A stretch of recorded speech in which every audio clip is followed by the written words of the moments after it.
It's Sunday night, and look, we did not make breakfast food. We tried a new dish in the crock pot. Let me show you what I did, and then we'll show you our plates and give it a review. All right. Took some chicken breasts out of the freezer, sliced them up, and then I added some extra seasoning, some garlic powder, onion powder, and Mrs. Dash.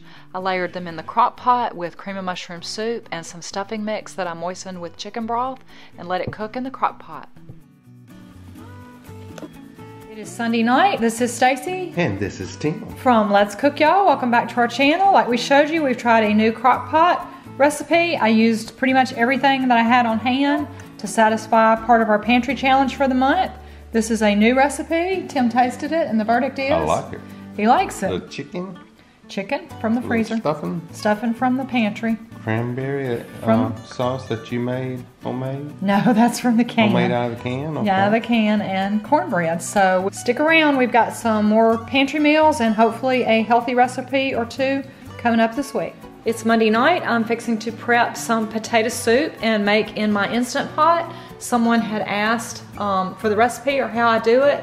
I honestly could not give you an exact recipe. I have probably made 3 or maybe 4 different kinds of potato soups through the years. Some of them in the crock pot, some of them on the stovetop in a big soup pot, and lately I have made one in the Instant Pot. I will leave a link to the one that I sort of follow as a guideline, but I make several changes. Most of the time I do use red potatoes in this one in the Instant Pot, but I am going to use the russets today because they were on sale at Kroger. And I will give you kind of an outline of what I'm going to do and show you. I'm going to saute some onion and add some garlic the last 30 seconds, and then go ahead and add in the diced tomatoes and the broth. We'll cook it, I think it's about 10 minutes on manual high pressure, and then we will take it out and I will mash up some of the potatoes. I'm going to add a little bit of sour cream, a little bit of cream cheese. I have used canned evaporated milk, which since I'm doing a pantry challenge, I'm going to do that today. I have also just used regular refrigerated milk. I'm going to shred up some cheese. I'm a pretty big believer that most of the soups work better with a block of cheese than you shred versus the bagged, which I always buy and keep on hand. But whatever caking agent they use to keep it from sticking together seems to interfere with melting good in a soup. And then at the end, we will season it up with some salt, pepper, a little bit of thyme, and what is my secret ingredient for most soups is I almost always put a dash of chipotle chili, ground chipotle chili powder. So let me show you how I'm gonna make today this version of potato soup in the Instant Pot. And the ham. At the end, I'm gonna stir in some chopped ham. This is just in a bag from Walmart. I had it in the freezer, so again, this is part of my pantry challenge, just to use up some things that I have. With the Instant Pot on saute mode, as soon as I can feel the heat, I add a little olive oil. It should shimmer. After the onion sautés for a couple of minutes, I don't want it brown, just starting to get soft and translucent, I add my garlic. I'll let this go about 30 seconds. Then we're gonna add the broth, the potatoes, seal it up, and cook on manual for 10 minutes. I cut my potato pieces a little smaller than I should have. Next time I would make them a little larger. They about fell apart. If you don't like the peels, be sure to go ahead and peel your potatoes. I don't mind them. I like the extra nutrition, but most people prefer them with the peels off. In case anyone's interested, I tried to keep an eye on the clock. Mine took, with the 1 carton of chicken broth and all those potatoes with the peel on, it took about 16 minutes to come to pressure. I've said it in previous videos.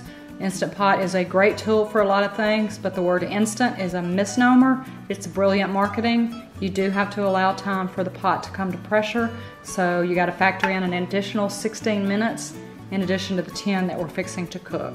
Since this is not meat, we will be able to do a quick release, and it'll probably take 1 to 2 minutes to manually release the pressure, so you're looking at probably about a 30-minute time. About 2 to 3 ounces of cream cheese.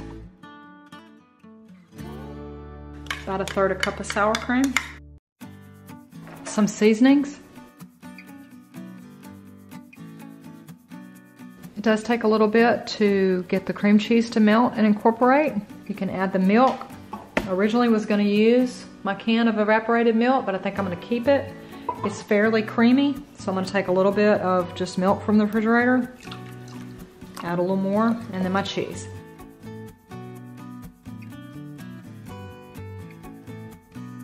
tasted mine for seasoning. It needed more, so I went back with all the same seasonings, and I also added a dash of white pepper. Just taste it, add whatever you like. If you don't like the peels, peel the potatoes and leave them out. Tim likes soups that have meat in them. I had some diced ham in the freezer. We've also browned up just ground meat, seasoned ground meat, and added. We like that as well. It's Monday night. The potato soup is done in the Instant Pot, and I've made a quick salad, and so that is what we're having. There's probably some leftover crescent rolls or bread here to eat, but we're trying to skip that. As someone pointed out in the grocery haul, this is not really all that healthy. Potato soup is not healthy. I'm gonna try to count the salad maybe as a little healthy, but we're all about moderation here, and the fact of the matter is potatoes are on sale, and it is healthier than a lot of other things that I could be cooking. So soup is great in the winter, so potato soup is what's for dinner Monday.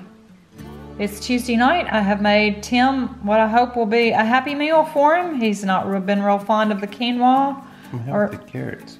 I don't know if carrots and potatoes are kind of starchy, and meat's kind of fatty, but we're definitely not calling this healthy, but this is a pantry meal. This was the last roast in the freezer, and some carrots and potatoes. I make roast. I ended up making it on the stovetop rather than the crock pot. I make it the way my mom taught me, and her secret ingredient is, do you know what Mama's secret ingredient is? Mama's secret ingredient is good. Do you know what it is? It's what if it's a secret, you can't share it. Oh. Well, Mama probably wouldn't care. Mama and Daddy called it Coca-Cola. I put Coke in the gravy, so it's a Coke roast. That's what's for dinner Tuesday. Mama knows what she's talking about. Is it good? Mm-hmm. All right, that's what's for dinner Tuesday. Hey, this is Tim and Stacy from Let's Cook Y'all. It's Wednesday night, and what's for dinner is a little couscous with some peach balsamic chicken with a little Stacy's favorite broccoli on the side. And something new from the air fryer, roasted. Oh yeah, and we have a few roasted carrot fries on the side. From the air fryer. And that's what's for dinner Wednesday. Thursday night, we obviously did not stay home and eat leftovers on the menu. I forgot my camera, but I did have my phone. We went to a new restaurant with an old buddy of Tim's who was in town. We started off with fried crab claws. His buddy had seafood pasta. Tim had a big shrimp po' boy, and I had the fresh catch of the day, which was grilled redfish. It was delicious.